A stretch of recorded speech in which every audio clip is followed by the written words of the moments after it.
Good afternoon, everyone.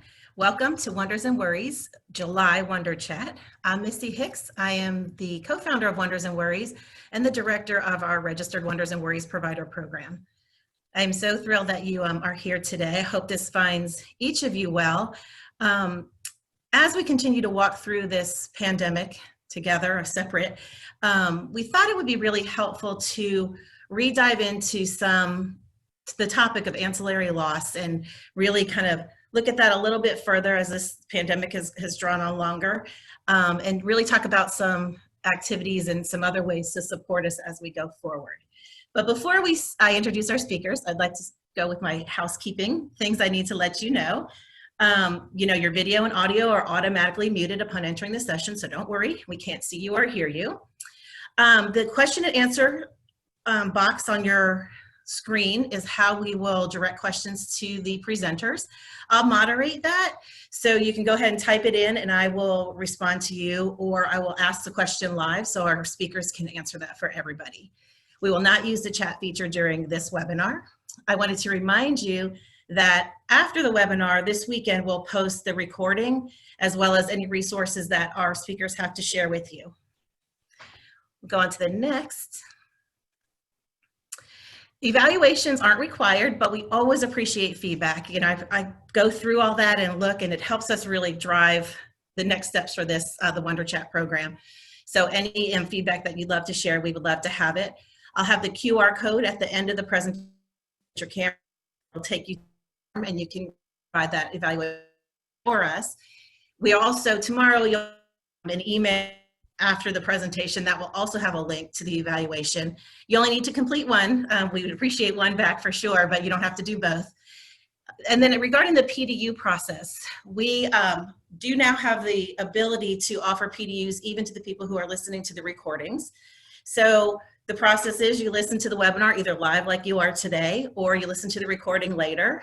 Then you can click on our website. There's a portion where it talks about register for the PDUs. That will take you to a site to purchase the post-assessment quiz. And then after you take the post-assessment quiz and you're successful, the certificate will be mailed to you. So that's our process for PDU completion and certificates. So I would like to welcome our speakers today. As I mentioned, we'll be talking about the continuing ancillary losses and changes that people, children and families may be experiencing as we continue to walk through the COVID pandemic. I am thrilled to have Julie May back with us again. Julie is a child life specialist from Wonders and Worries, and some of you who were with us earlier in this series may know that Julie started laying the foundation of this topic about ancillary loss. So I'm happy to have Julie back. I appreciate that. Additionally, we have Mary Pat Benning, who is a certified child life specialist and also a registered Wonders and Worries provider. She is a licensed educator and founder of Heartfelt Books. So I am thrilled that Mary Pat is here with us today to talk about some additional ways to support children, really talking about some bibliotherapy and narrative therapy. So I'm excited for y'all to hear them talk. I will turn it over to Julie to get started, and I will moderate and monitor your questions as we go forward. Julie?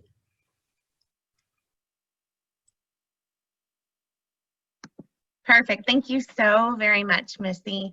I'm going to set my timer so I don't go over because there's a lot of great information on the back half that I don't want you to miss as well.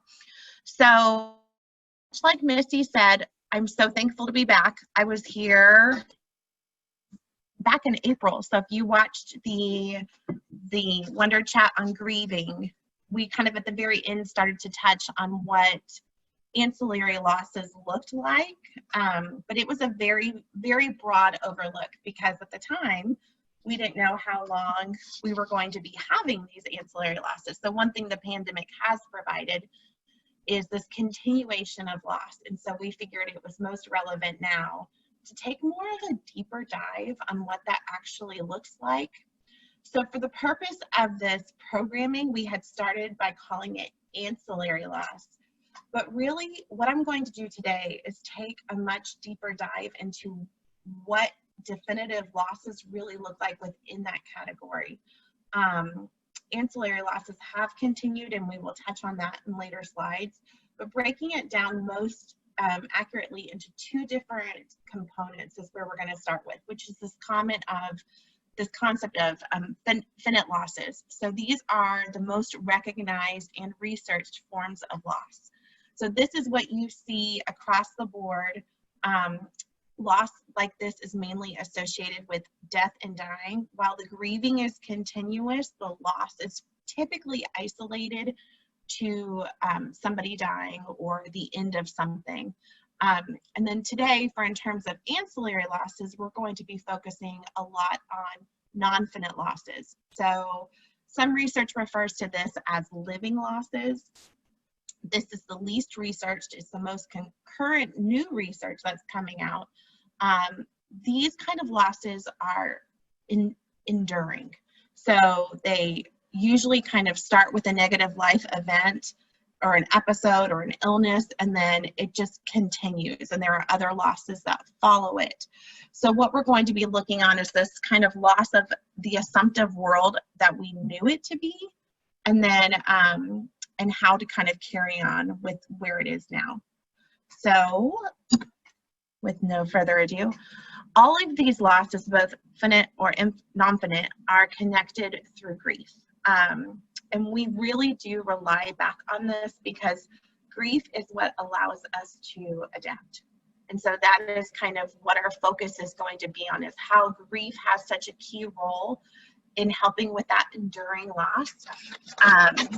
Looking back on it, we're seeing there is a huge connection between grief and separation. Going back all the way to Bowlby's work of how separation attachment gets affected by grief. We see that when we are grieving for the loss of a former something, either a former life, we're seeking some form of attachment to help us with our coping.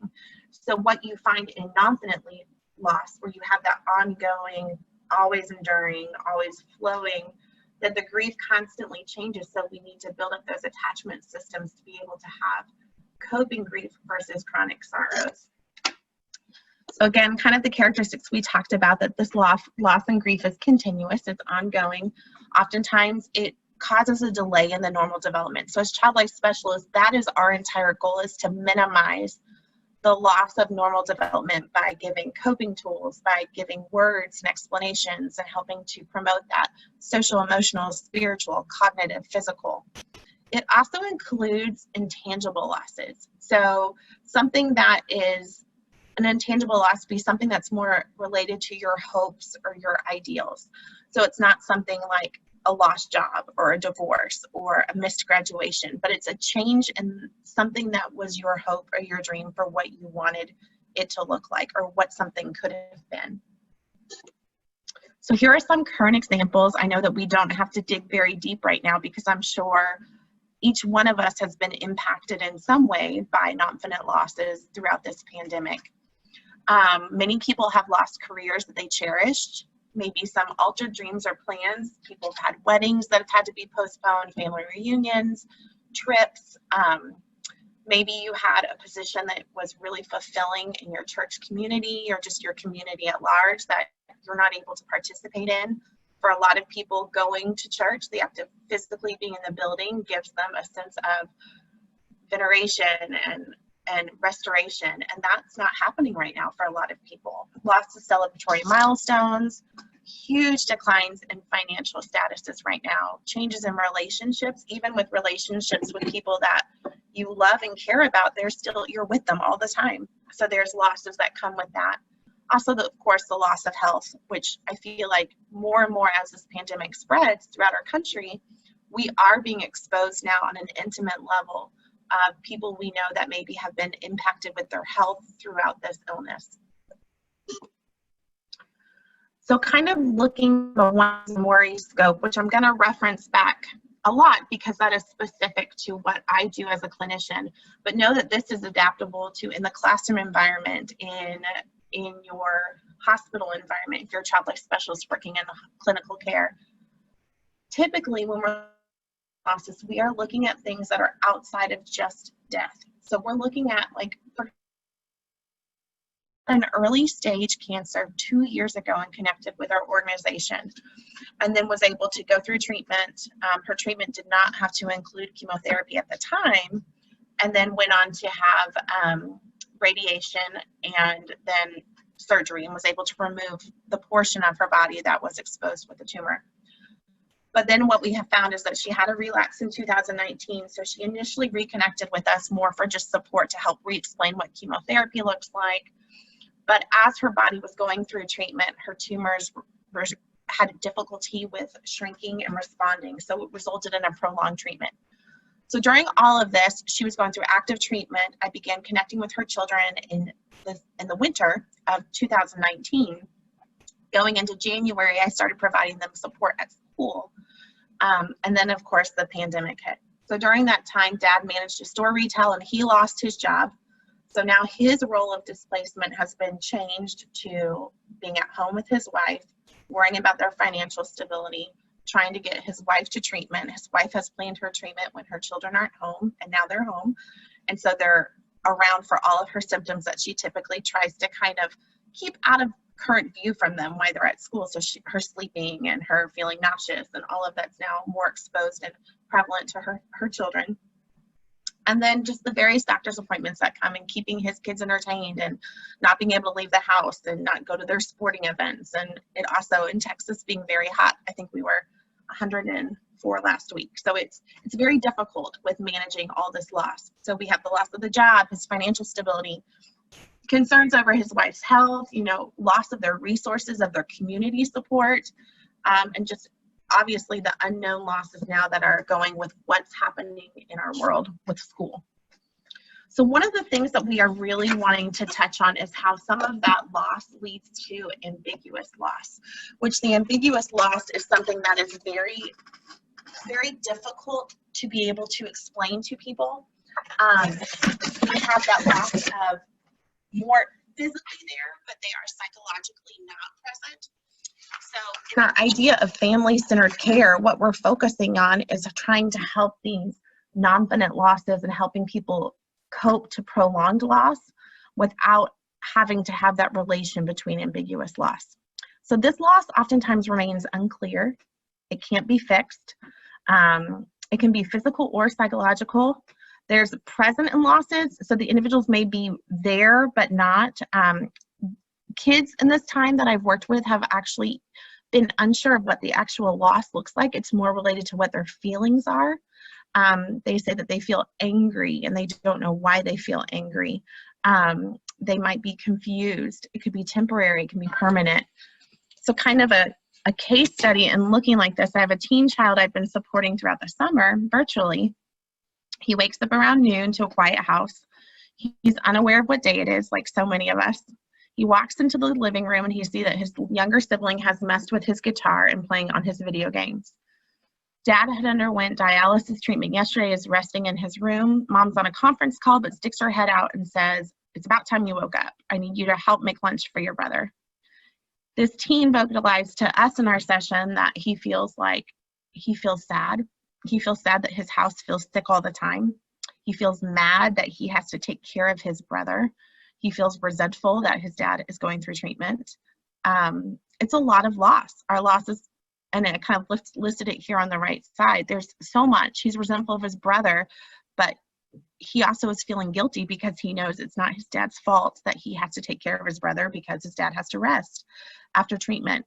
The lack of rituals and the normal that gives our days purpose have been altered because of this pandemic. So families eating together, eating with peers, lunchtime, there's no acknowledgement of what that communal activity looks like because your community is limited to a family that's trying to work from home, rest from treatment, keep everyone doing their things and not taking up too much of the Wi-Fi. So the family is all together in a space, but everyone is feeling completely alone. So that's kind of a look at what that ambiguous loss looks like. When we're talking in terms of the model of how that goes to, I look at this more as kind of a living loss model. So there's individual coping, which is our nonfinite loss. What have I lost? What did I used to have that I'm missing? Our tangible losses, which those are more like a divorce or a loss of job, what physical thing has changed? our intangible losses, which what we talked about earlier, kind of like what that feelings are, what hopes have been taken from us. And then this chronic sorrow, this concept of just chronic sorrow. People are not able to move to a state of healing because it's just ongoing. And we talk about apathy that comes from that in our community when we are having loss, when somebody dies. What you look at is you have a community that will rally around and lean in for comfort. So you'll have meal trains set up when somebody has had a loss or maybe a new diagnosis. But now so much of our community is having loss in their own family systems. So what you're seeing is people are taxed. The support is tired. And because of the longevity of these nonfinite losses, and they are enduring and they change and continue to happen, what you find is the support also starts to wane. And people are sometimes even unaware that losses are still continuing. So that can lead to long times of chronic sorrow where your grief is not met with that attachment, what we talked about. So you can't have healthy attachments to cope to your grief. And so you are just stuck in this phase of chronic sorrow leading to ambiguous loss. So you're together with your family, but you are feeling completely deprived of your coping and your model for healing. So the difference with living and non-living that I want you to kind of take from all of this is with these living losses, there is so much compacted grief and just overall mixing. And I love this model because it really does show how when you have finite losses, you have a boundary. There's a defined event that happened and will not happen again in the same way for that person. Whereas with non-finite, it just continues to move forward. So as child life specialists, we like to have as much support as we can. And so this is me walking you through the models of what that support can look like. So we rely a lot on the work of some incredible researchers. Dr. Doka is one such, where he's just done so much research in the form of grief work. And I love this concept of naming and validating the loss. So creating healthy rituals. So this summer, I had an 8th grader that was transitioning to 9th grade that I was supporting. His caregiver is going through treatment for cancer, but it's kind of enduring treatment. Nothing has really changed. And so while that's a stress in the family, the biggest stress for this kiddo right now was the lack of closure to ending his middle school years and starting his high school years. So one of the things that we created was a tombstone for middle school because he kept saying that he feels like middle school just died at the end. And so we talked about what that loss looks like and what that feels like and what it would actualize. And so one of the activities that we kind of came up with together was creating a tombstone for middle school. And he was able to list like, here lies middle school. I wish I had a picture of it because it was fascinating. He put, here lies middle school, and then active athlete, incredible friend group, friends moving away. And then he listed all the things on there that died with middle school, you know, friends moving away, not getting to say goodbye to teacher, clothes left in his locker. He kind of, good thing they probably smell terrible. So just that concept of having a healthy ritual, we know that it gives balloon messages. We've done that before with kids where we have actually sent them balloons this summer and had them write messages of things that were their losses or things that were their hopes that they wished had gone differently, kind of helping with tangible loss, helping name it, and then releasing it into the world.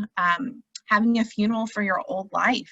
For kids, this can be very empowering because the truth of it is a lot of times if their parent is sick or has lost a job or their family system has changed financially where maybe they've moved from their own home to a home with another family member to help save with expenses, what you're looking at is you are looking at the death of that old family system, and so it's honoring that loss with a healthy ritual. The step 2 to supporting living losses, I really love that we're focusing on realistic expectations. So I mentioned this last time, and I'm not going to spend too much time on this because I did link this resource before, and here's a picture of it. But it's basically encouraging children to focus on what is in my control versus what is outside of my control. So this model I have on the left-hand side of your screen, which hopefully you can see, the attitude, my behaviors, my reactions, my words to others, my care of self, that is what I can control right now. I can't control whether or not I go to school, or at the time when I made this, whether or not there was an 8th grade dance or having sleepovers or dad's illness or mom's job or going to the park. Those things are out of my control right now. So it's about taking ownership of, but I can control these things. So it's giving them that place to start with realistic expectations so they can move to some form of closure. Step 3 is redefining the self. I really love to talk to kids, and there's a great article that is linked in here about how to help kids see evolution as a continuum spectrum. So focusing on the concept of a rainbow. We talk a lot with kids how we can't have a rainbow if we don't have a storm, because that's what leads to the rainbow. We talk about metamorphosis and the changing of a caterpillar to a butterfly, and it's wrap themselves up and then ta-da, they're a butterfly. Their entire body has to decompose to mush, essentially, and then they rebuild their body as a butterfly.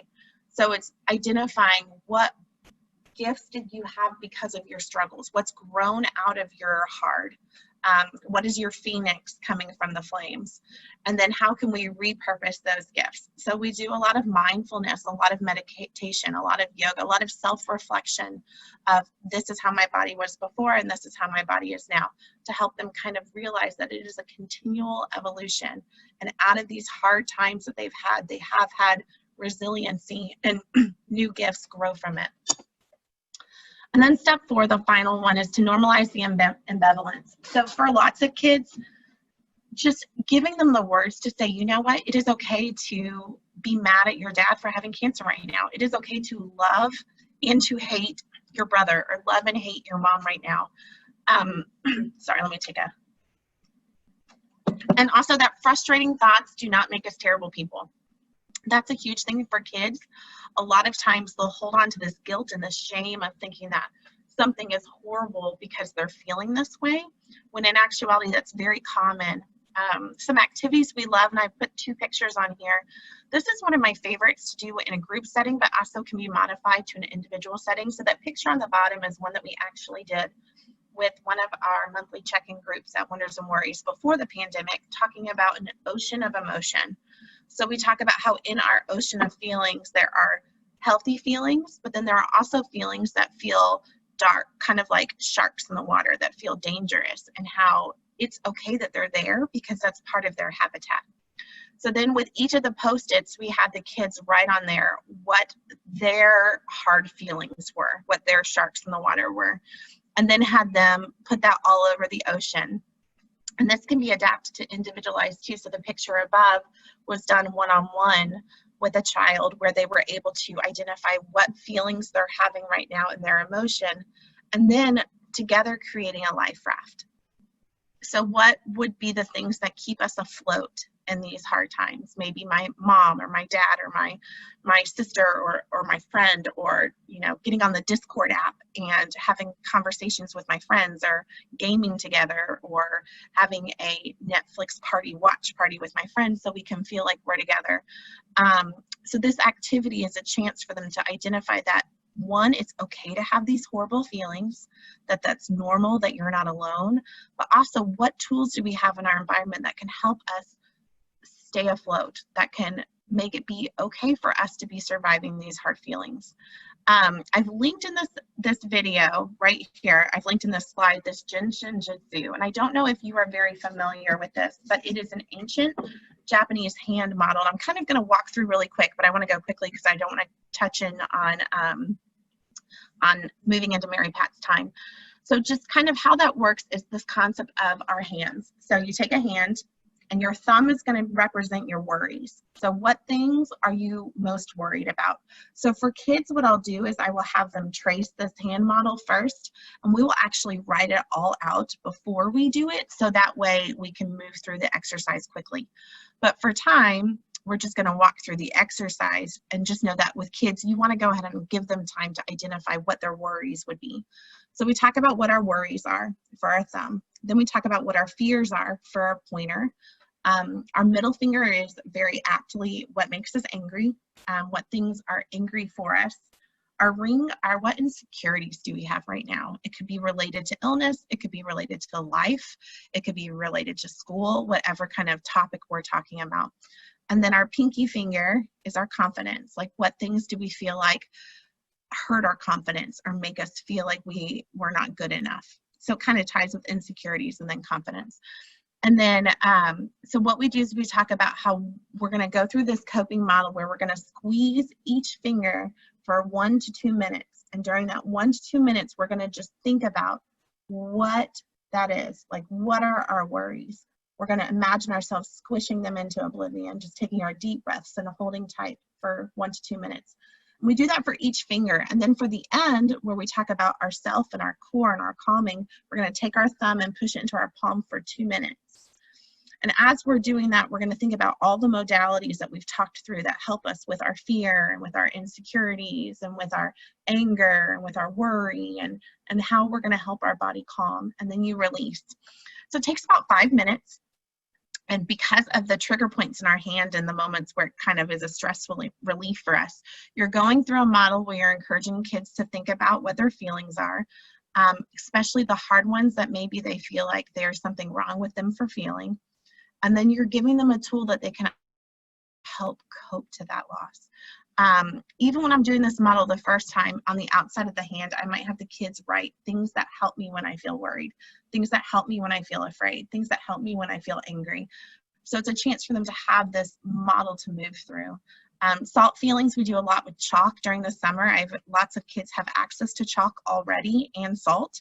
So this has been an easy thing for me to do virtually with a child, where I have them take some salt and sprinkle it on a piece of paper or on a paper plate, and then take some sidewalk chalk and just rub it. And the salt's going to make that color really bright. And we assign a feeling to each one. You know, what's an angry feeling that I'm feeling right now, or what's a hard feeling that I'm feeling right now, and kind of let them be able to have a place to put it into either a jar or a cup or a Ziploc baggie, and they layer it. And we talk about how even our feelings that are uncomfortable are beautiful in their own way, because it means we're getting them out of our body, we're living. I encourage families to do this together. So they'll make, mom will get like a spaghetti jar and rinse it out. And I'll have them do this activity where each family starts it by picking a color to represent a hard feeling they're having right now. And each family adds to the jar. And then we say, okay, what is something that represents a calm feeling? And then they'll add that to the jar. So we call it their family salt feelings, and basically helping them to understand that while I'm feeling this way, feelings that's connected to that as well. These are just a couple different ways that are tried and true to help families be able to cope, holding that parents are having stress in a very similar way that children are having stress, and just helping open that communication, normalizing, giving people purpose, is pretty much where we want to start. Also, I'm going to kind of pass the baton now to Mary Pat. She has some incredible resources, and I am so excited to learn from her on narrative therapy and bibliotherapy, and I'm going to pass it off to you, Mary Pat.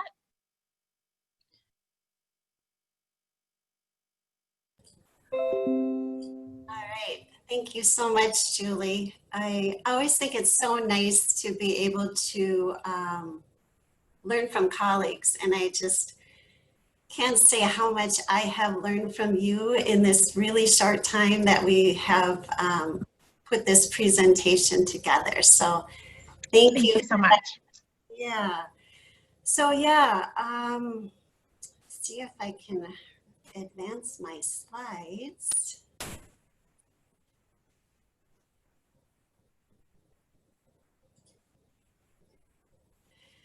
We are all experiencing these personal losses, like Julie said.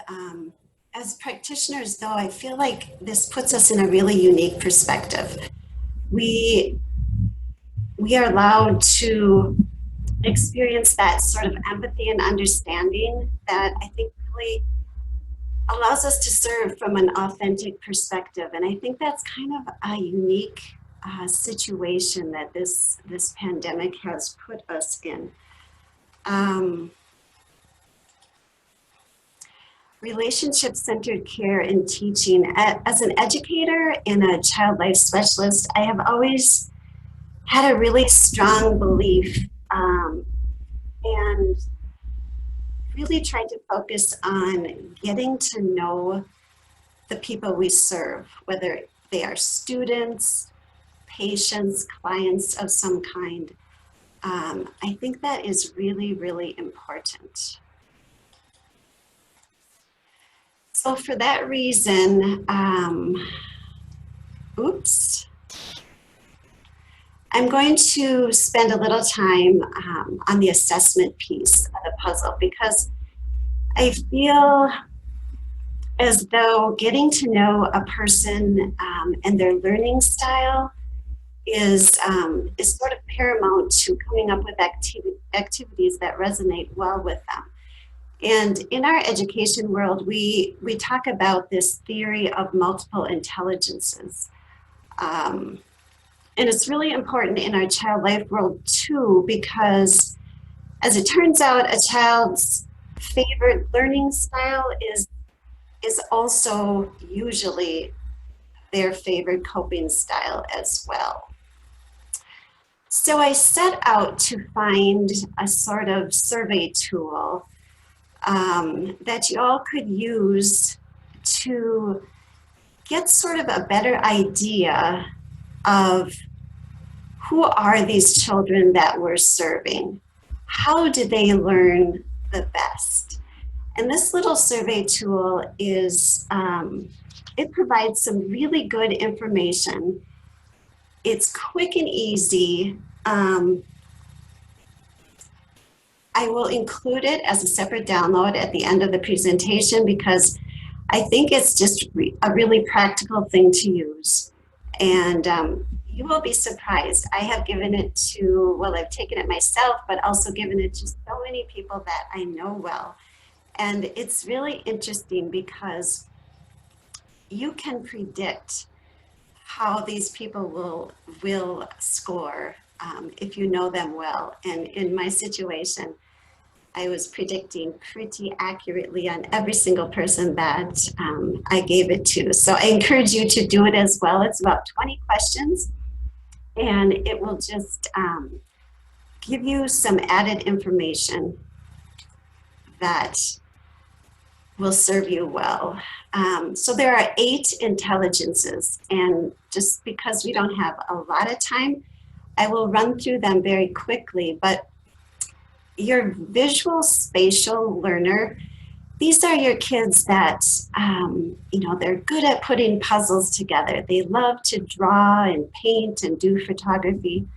They like books, but it's really interesting because they will get the most meaning from the book through the pictures because they are a visual learner.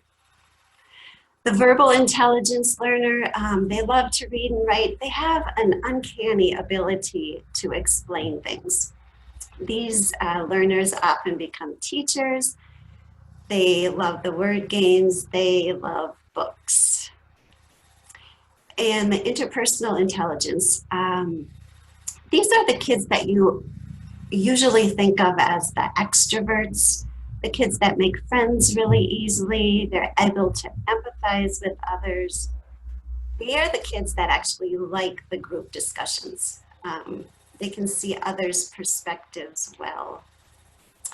The intrapersonal learner is sort of on the other end of the continuum, maybe more toward introvert, but they like to work alone. They are the kids that love journaling. They have a great self-awareness. The kinesthetic learner, these kids are really interesting. They remember by doing rather than hearing or seeing. They like to create with their hands, build things. They learn the best when they're moving.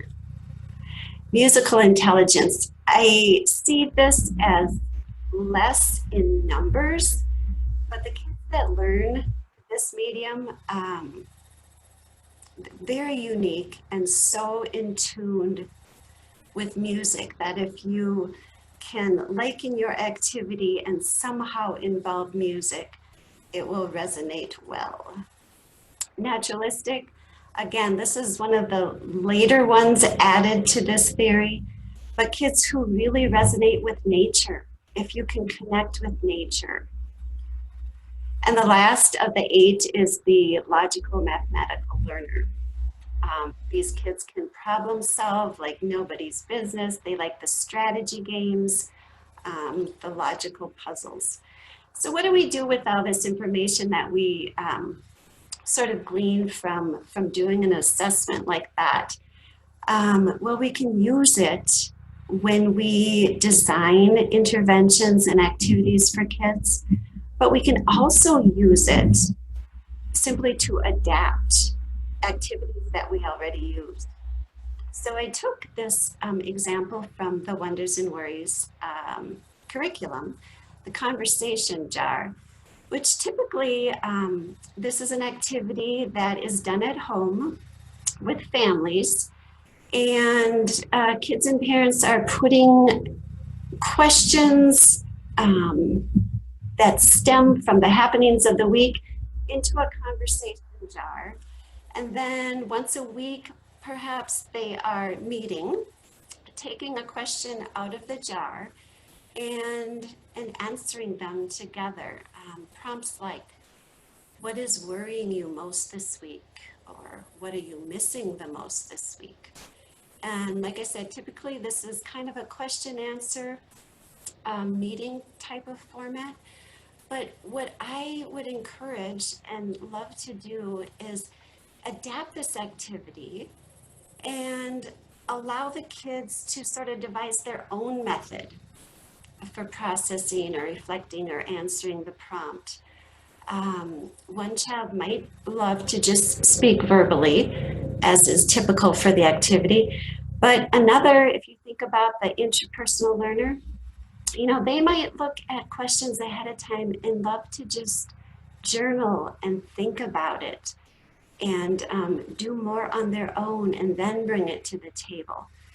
Another child, if you think of the visual learner, might want to draw a picture to represent their feelings. I have seen more information surface through drawing, just really powerful stuff. And if you think about creating a collage, look at that second prompt. What are you missing the most this week? Imagine how you might create a collage to answer that. I'm just thinking in my own head, that might be something I would like to do. And wow, what are you missing most this week? That could be an incredible collage. So it turns out that most people have one prominent learning style, but really most identify well with at least 2 or 3 of the different learning styles that I presented of the 8. So when we talk about specific interventions, I want to talk today mostly about bibliotherapy and narrative therapy. And both of these are really good because you can adapt them well to all the different types of learners.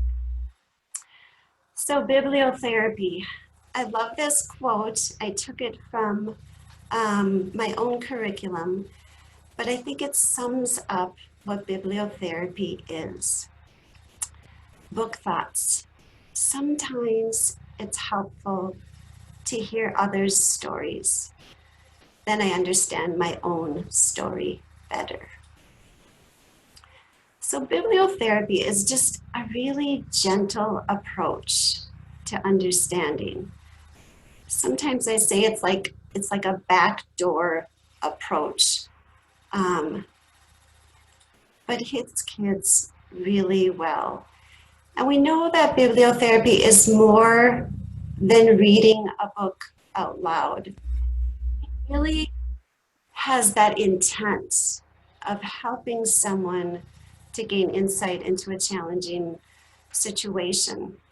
And children's lit is really incredible as a therapeutic tool to facilitate that growth and healing. And it often is a catalyst for change. So when we're looking to help prompt new perspectives or new thoughts, behaviors, it's a pretty incredible way to do it. So how does it work?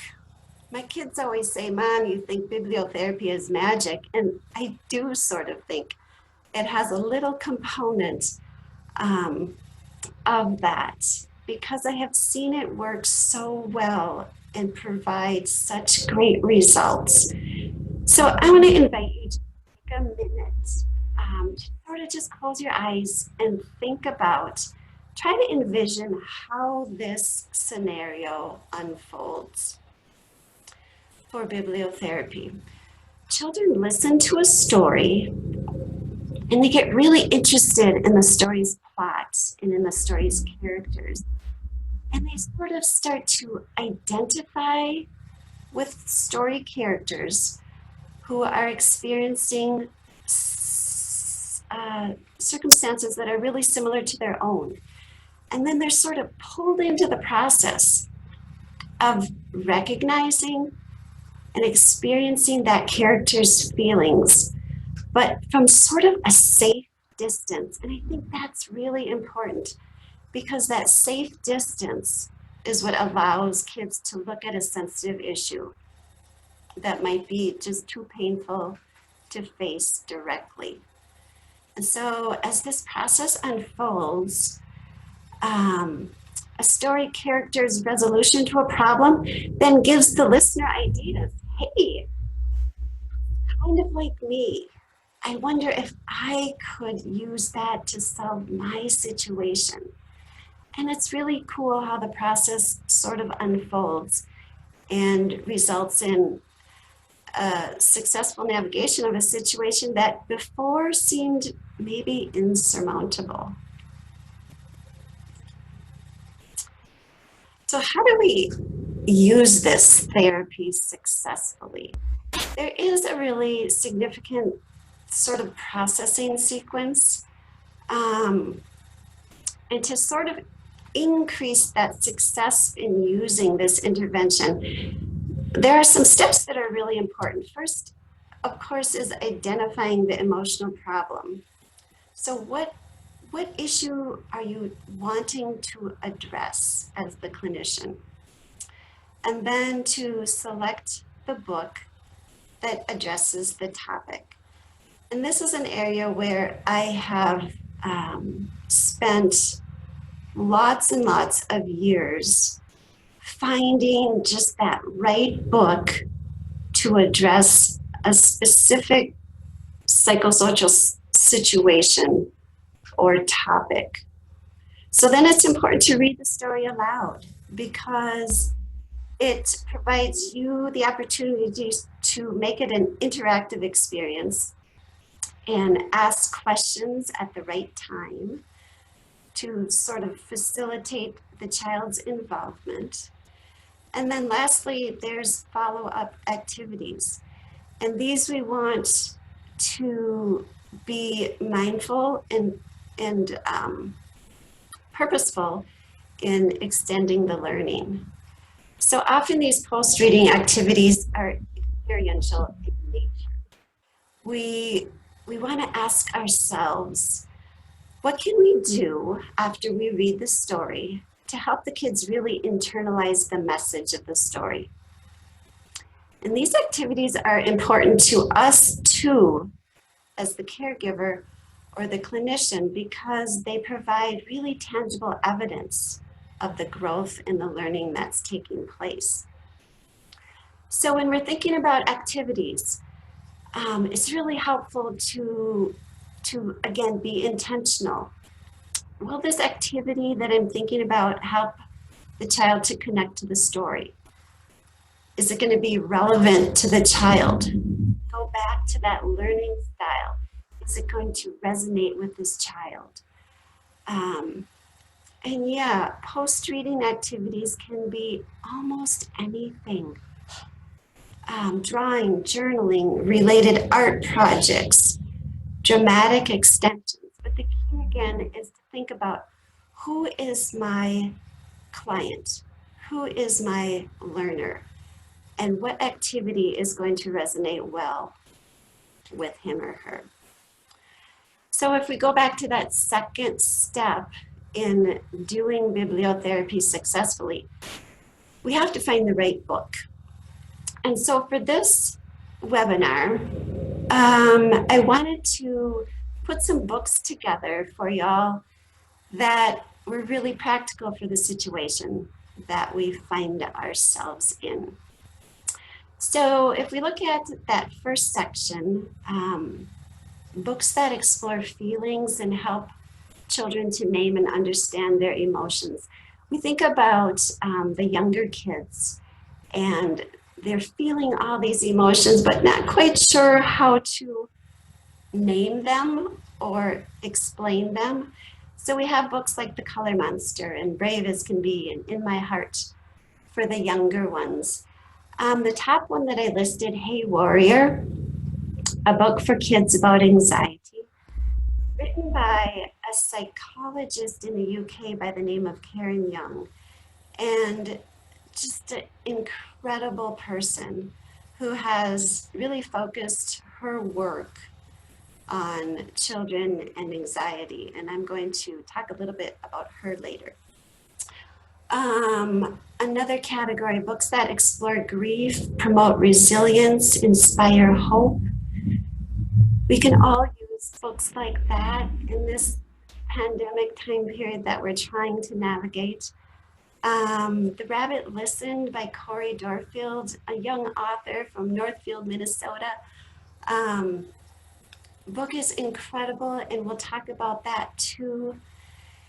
Down at the bottom, books that help with scenarios of isolation, anxiety, fear, depression, all things that are sort of stemming from these ancillary losses that we are all experiencing, and just a few specific books that you might want to use. And then over on the right, books that provide fun, humor, levity. We all need a break, and books can be used just for fun. And so I encourage all to do that, to use books just for fun. The Day the Crayons Quit, the first one on the list, is one we will talk about also. I wanted to include this particular book in the presentation today because while most bibliotherapy is supported by fictional characters in children's lit, occasionally we find a book that's more of an informational book that can also be used to provide therapeutic intervention. And Hey Warrior is one of those books. Helps the kids to name the emotion of anxiety, to understand where it's coming from, to give ideas on how to control it. All these things can be really empowering for kids. And this is a very short 1-minute video. I invite you to enjoy.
So I invite you to look into that book, and Karen Young, who's the author.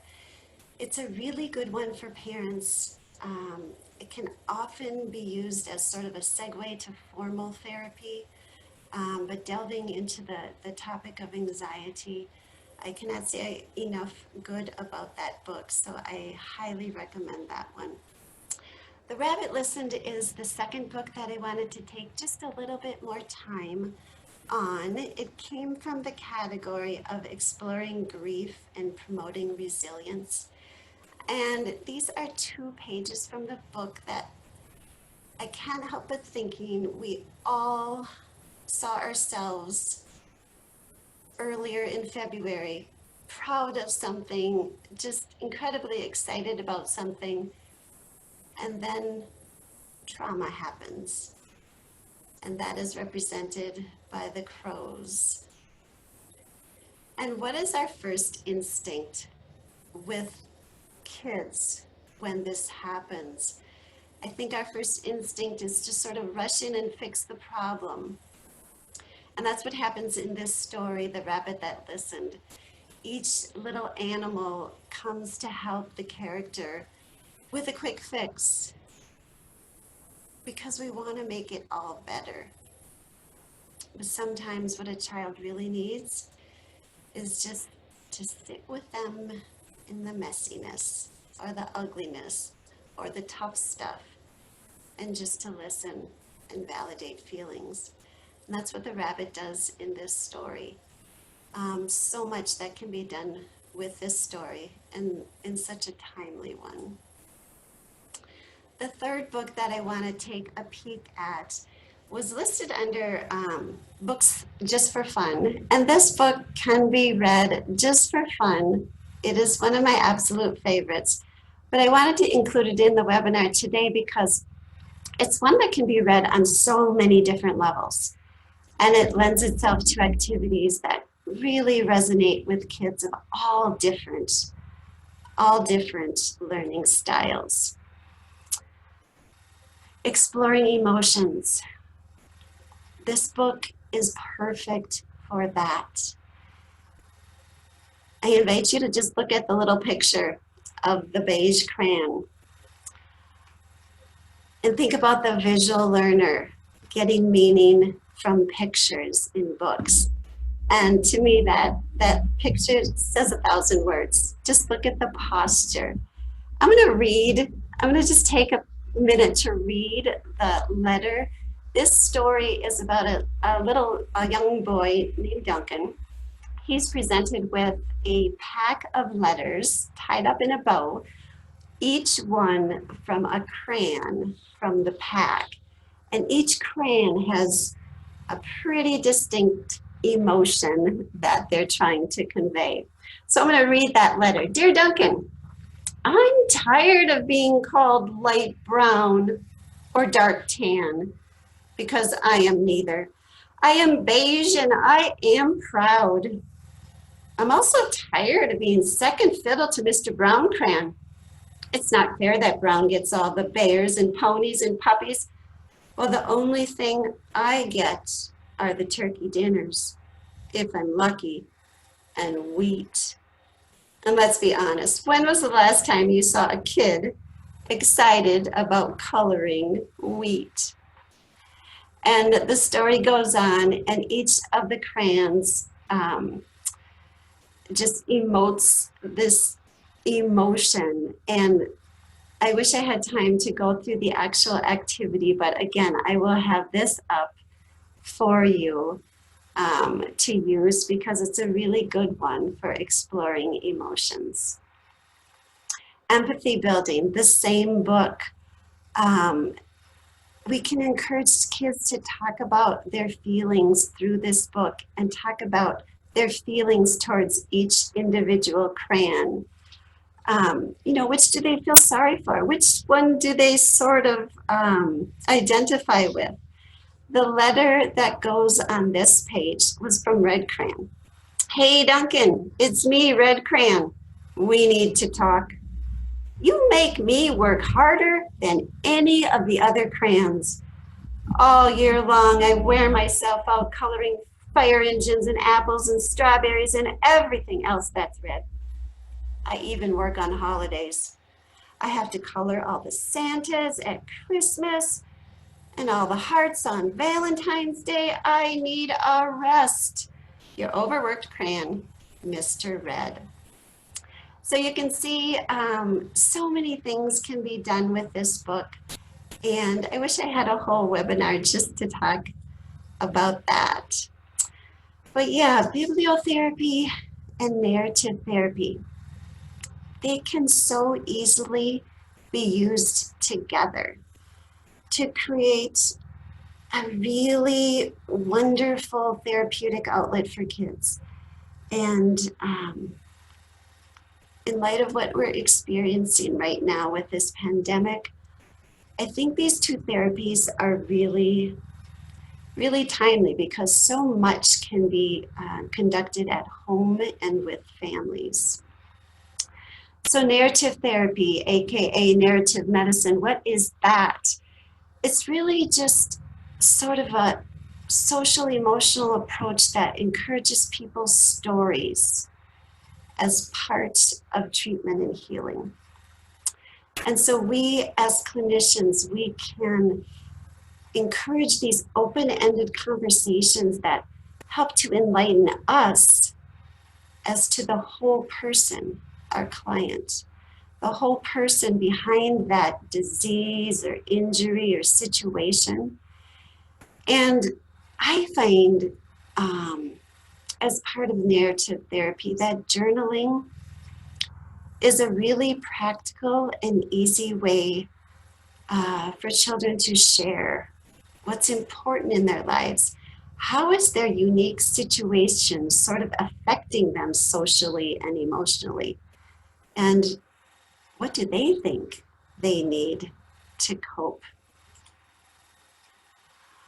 So the focus really for narrative therapy is getting to know, again, the whole person behind the difficult situation, and then being intentional about providing opportunity for each to tell their story. So in my work with Heartfelt Books, I have tried to sort of make journaling cards that provide prompts as they relate to specific books. And this is one way to get children to start journaling, is to tie your journal prompt with a specific book. So Don't Feed the Worry Bug is just another one from the collection that I put on a previous slide. This was one helping with scenarios of isolation and anxiety and fear. Journal prompts stemming from a book like this might be something, really easy. What feeds the worry bug in your life? What is worrying you today? And I think as an educator, I have learned then that when you give a child a journal prompt, it's really important to be sort of specific. Instead of saying, what are you worried about? What are you worried about today? It helps them to get thinking and writing easier. Another one, brave as can be, for the younger kids. What are some things that you fear? Write about one thing that frightens you and the place you might go to find courage. So journaling can be connected directly with bibliotherapy, and that your journal prompts can stem from specific books. So if you go back to those learning styles and you think about the intrapersonal learner who processes emotions, through journaling, meditation, things that are more, things that they do more on their own, you can see that this intervention is one that would resonate really well with that kind of learner. But in addition to journaling as it relates to books and stories, I like to encourage kids to tell their own story, and especially as it relates to this pandemic time period. Specific prompts you might think about. How is your typical summer day different this year than last? How is your typical school day different now than when it was, last year? What do you miss the most? What is one thing that you're most looking forward to when times return to normal? And going back to that quote, sometimes listening to other people's stories helps me to understand my own story better. So, this is a really significant time in history, and getting kids to understand that, I think, is really important. But if we can encourage kids to sort of capture this time in history with journaling, and challenge the older kids to perhaps keep a daily historical journal, capturing what's happening in the world around them and what's happening in their own world. And we can do this through historical fiction. Sometimes it's really empowering for kids to read about other times in history when the endurance and the struggle was present, and how characters in these stories showed resilience. It can be really inspiring for kids. So yeah, I wish I had more time to talk more about that particular piece as well. But I will conclude, as I see we're just about out of time. But yeah, we are living through a really significant time in history, and we are in this together. And I know that seems sometimes that saying has been sort of overused and seems cliche, but in the end, I think basically it is still really, really true. And so I feel if as practitioners and caregivers and parents, if we can be really intentional in sharing ideas and expertise, and continue to try to inspire each other with practical ideas for cultivating resilience, then we can make a difference. I will leave this up for later as well. People who have just great experience in this area of bibliotherapy and narrative medicine.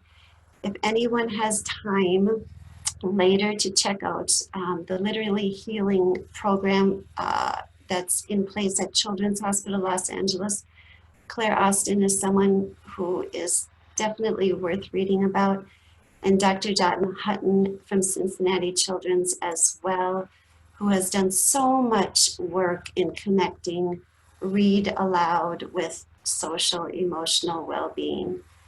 And yeah, I will keep this resource and reference page up as well for those of you who might be interested in learning more. And I hope you will all use me as a reference and resource as well. And thanks everyone. I know I went a bit over, but thanks also Missy for inviting me to contribute to this presentation. Thank you. Thank you so much, Mary Pat and Julie, both of you. I know I have to be going to Amazon to order some books to add to my library after your portion, so I'll be looking for those later today. We didn't have any questions come through, and I know for myself, sometimes things come up after the fact. So please reach out to me, and I can certainly direct your question to Mary Pat or Julie, and we'll get that answer to you. I so appreciate you all being here today. Some of the things both of our speakers referenced will be on the resource list that I will have uploaded when the recording of this webinar is uploaded. So take a peek at that. Some of those last couple of slides that Mary Pat was showing with some names and some resources, those will be on that list. So anyway, thank you so much to both of you, Julie and Mary Pat. I appreciate you sharing your expertise with all of us today. I want to let our attendees know that our next WonderChat will be on August 21st, and we'll be diving deeper into anxiety, especially during this ongoing pandemic. So I hope you'll join us. Look for the links to register for that one as well. And I hope y'all have a safe and great month.